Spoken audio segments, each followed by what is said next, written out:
President Aquino expects more tourists to visit Dipolog City and Zamboanga del Norte. The president expressed such optimism as he led the groundbreaking ceremony for the 335 million road upgrading project in Dipolog. Elena Luna filed this report. As President Aquino led the groundbreaking ceremony for the improvement of the 14-kilometer road in Barangay Cugon, foreign and local tourists will now be encouraged to visit two of Dipolog City's must-see spots, the Owiska or Japanese Park and the Sungkilaw Falls. The road upgrading is a tourism road project prioritized under the DOT DPWH Convergence Program.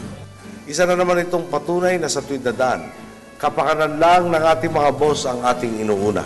Mula 2011 hanggang 2013, 21 bilyong piso ang inilaan natin pondo para sa pagpapayos ng ating tourism roads.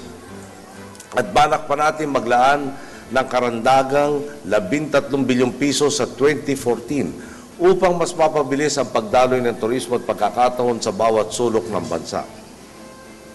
Ginagawa natin ito upang payabungin ang industriyang bukal ng pagkakataon para sa mga kababayan.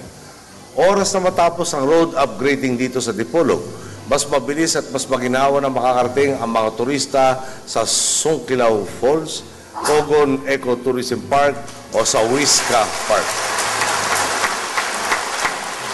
Masariwang mga orchids at isda rin mula sa Dipolog ang madadala sa iba't ibang merkado.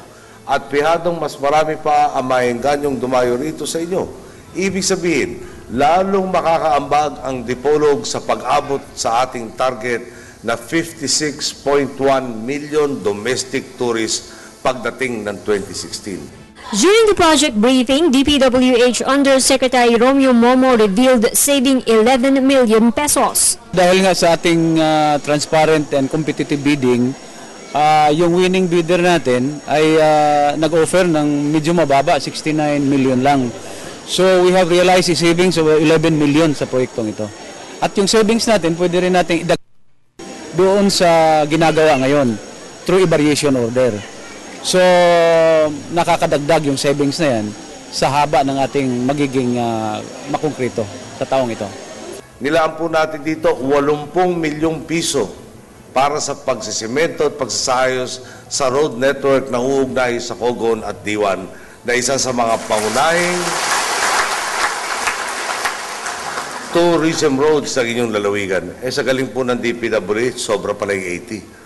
No. Ibig sabihin, napondohan na yung susunod na parte. Hindi pa tayo humingi ng pera sa Kongreso. No.